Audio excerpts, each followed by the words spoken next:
എനിക്ക് എന്റെ ശ്വാസകോശത്തിൽ രണ്ടും ചുരുങ്ങുവാണെന്ന് പറയുന്നു ഡോക്ടർ പറഞ്ഞു. രണ്ടും ചുരുങ്ങി വയ്ക്കുകയാണ്. അപ്പൊ അതിനെന്താണ് ചെയ്യേണ്ടത്?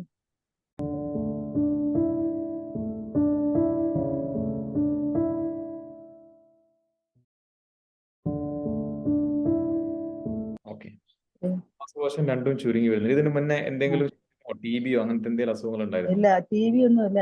എനിക്ക് ന്യൂമോണിയ വരുമായിരുന്നു. എത്ര കാലമായി ന്യൂമോണിയ വരാൻ തുടങ്ങിയിട്ട്? ഒരു 10-20 വർഷത്തിനൊക്കെ മുമ്പ് ഉണ്ട്. ഓക്കെ, നിങ്ങൾ താമസിക്കുന്നത് ഹൈറ്റ് ഉള്ള സ്ഥലത്താണോ അല്ലെങ്കിൽ തീരദേശത്താണോ? ഈ വയലിന്റെ ഭാഗം. Okay, fine. അപ്പോൾ നിങ്ങൾ ചെയ്യേണ്ട മുദ്രകൾ ഞാൻ പറഞ്ഞുതരാം. ഒരു 14 ദിവസം നിങ്ങൾ ഇത് പ്രാക്ടീസ് ചെയ്യാം. ആദ്യം ചെയ്യേണ്ടത് ഭ്രമർ മുദ്രയാണ്. ഈ ഭ്രമർ മുദ്ര നമ്മുടെ വായുമുദ്രയും ആകാശമുദ്രയും ചേർന്നിട്ടുള്ള ഭ്രമർ മുദ്ര. ഇതിന്റെ കൂടെ ആദിത്യ മുദ്ര എന്നൊരു മുദ്ര ഉണ്ട്.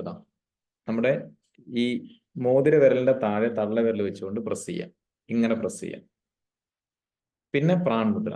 ഈ 3 മുദ്രകളും രാവിലെ ഒരു 10 മിനിറ്റ് വീതം ഓരോന്ന് ചെയ്യാം. പിന്നെ ഉച്ചയ്ക്ക് ചെയ്യാം, ഈവനിങ് ചെയ്യാം. ഇതിന്റെ കൂടെ 3 ദിവസം വെറും വയറ്റില് മഞ്ഞൾപ്പൊടി ഇട്ട വെള്ളം ലൈറ്റായ ചൂടുവെള്ളത്തിൽ അരിച്ചെടുത്തിട്ട് കുടിക്കുക.